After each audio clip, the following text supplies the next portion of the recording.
My name is Vern Bingman, and I am currently a Fulbright Fellow in Korea.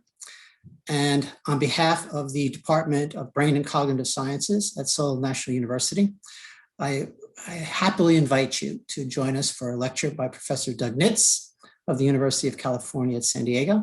That lecture will be taking place on April 19th. Okay, and the title of his talk is Encoding Environmental Structure at the Juncture of Hippocampus and Cortex. Okay. This is the next lecture in a series of lectures that are being organized by the Department of Brain and Cognitive Sciences related to adaptive intelligence. And having Doug come in as a speaker is very suitable for the broad topic of the current lecture series.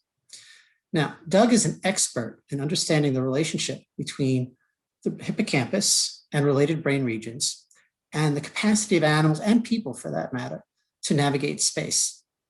Now, the spatial navigation and the so-called brain's GPS is a conversation that was associated with the Nobel Prize being awarded several years ago to researchers John O'Keefe and Edvard Moser and May-Britt Moser.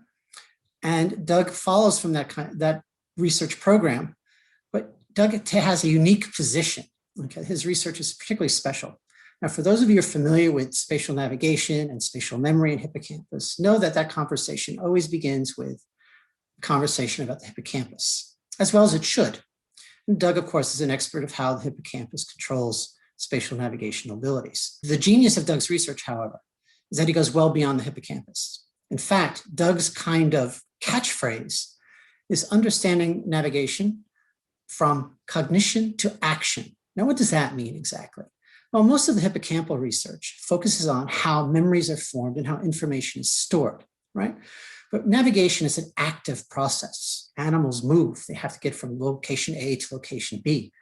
So that stored information, that memory information, needs to be exported from the hippocampus, which again primarily functions in the acquisition and the retrieval of memories, especially spatial memories. That information needs to be exported such that, say, brain systems that actually control movement through space can use that information so that movement is goal-directed.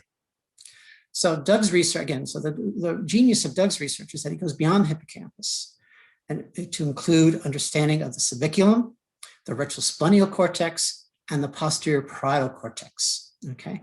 And it's in those regions where information that maybe begins in the hippocampus or starts in the hippocampus begins to be transformed into information that can actually then guide movement, okay? Some of the amazing discoveries that have come out of Doug's lab, for example, is his identification of properties in the parietal cortex which seem to suggest that rats and presumably people, when they are actively navigating, the brain representational systems are actually capturing the entire route, not just their momentary position in space. So for example, a simple kind of navigational strategy might simply be that the animals are chaining space associations from location A to location B, so they're aware of only where they are at any given moment. Where Doug's research becomes really, really interesting is that's the suggestion, okay, that that understanding, that spatial understanding captures the entire route. At any given moment, the entire route is kind of represented in some of those higher order brain regions that reside beyond the hippocampus. And that's where his research gets really exciting. And that's why we are very excited to have invited him. And we hope that you can join us for that lecture. And we look forward to it. And we look forward to seeing you. Goodbye.